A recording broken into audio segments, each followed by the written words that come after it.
What makes seasoning fall off? At KMG, we find that when seasoned product travels over our vibratory conveyors, the seasoning consistently remains on the product.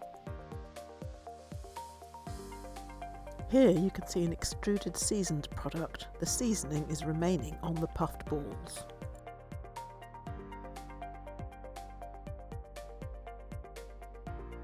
These vibratory conveyors contain potato chips which have been seasoned with paprika. Again, you can see that the seasoning remains on the chips.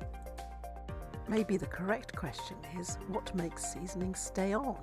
The answer: the proper application methods used in KMG's seasoning systems.